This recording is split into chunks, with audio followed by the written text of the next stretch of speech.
Well, I hear that Andy Choudary, Britain's favourite hate-preaching Islamist buffoon, intends to demonstrate outside the White House for the establishment of Sharia in America. I was wondering when we'd hear from this arsehole again. Every year, it seems, about this time, he gets himself into the media promising some ridiculous stunt or other, and this seems to be the latest. Now, given his record, there's no guarantee that Andy Choudary will even be allowed into America, which is, I suspect, what he's hoping, that they'll deny him entry and he can denounce them as hypocrites. So please let him in, America. Try to overlook his support for 9/11 and give this windbag all the airtime he wants on TV. I promise he'll entertain and infuriate. Frankly, I'm surprised Fox News haven't already got him under contract, because he's guaranteed to keep everyone's blood pressure nicely bubbling. Let him tell you how much he hates America, how Americans are the world's greatest criminals, and how the flag of Islam will fly over the White House. Indeed, some would argue that it's already halfway up the flagpole under this administration. And make sure you call him Andy. He absolutely hates that, because it reminds him of who he really is, a middle-class Pakistani boy from Welling with too much time on his hands.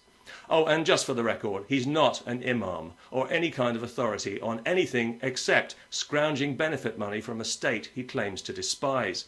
He's just a guy off the street with a big mouth and mental problems who's managed to gather a little gang of like-minded casualties around him, and he represents nobody but himself and this little group of hysterical, swivel-eyed, bearded muppets.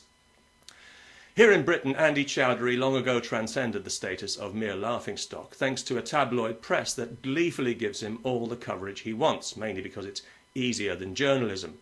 Indeed, in Britain, he's now regarded as such an absurd oaf that we often wonder why his fellow fanatics allow him to be their spokesman at all, given the level of ridicule he attracts and will always attract. They may be insane, these guys, but they can't all be stupid. Some of them must be wondering, how come this fat bastard gets all the attention and not me? I'm a better Muslim than he is. I didn't spend my youth drinking, taking drugs and chasing women, and I certainly wouldn't draw the level of ridicule he does. Nobody would.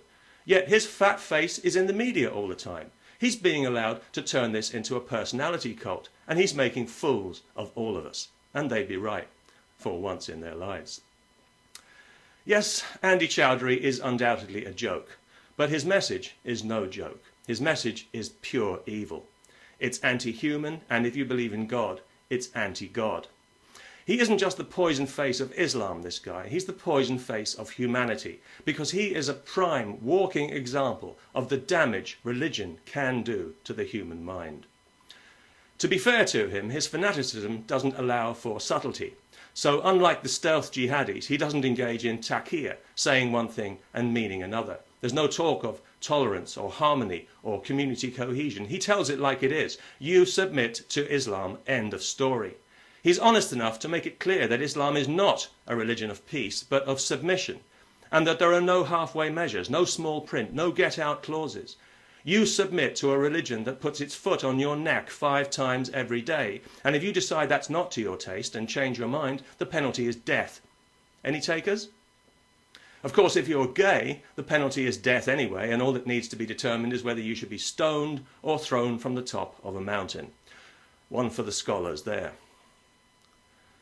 The Muslim Brotherhood front groups, who claim to speak for all Muslims in the West, are embarrassed by Andy Choudary because his manifesto is exactly identical to theirs, only Andy lays it bare for all to see, which is not what they want at this stage. They'd rather stick to the fictional narrative of tolerance and harmony and respect that has already sucked in so many gullible lawmakers. But Andy, bless his big mouth, just keeps giving the game away. So please let him in, America. You'll be doing yourselves and everybody else a big favour if you do. Let him take his little gang of fuzzy-faced freaks and social misfits to the White House and let them demonstrate to their heart's content, on live coast-to-coast TV if possible. Let them call for Sharia with its brutal punishments, denial of rights for women, death for gays, and the whole grim catalogue of barbarism it represents. And let the American people be made fully aware of what the suit and tie jihadis would like to keep hidden for the time being. Peace. No Sharia.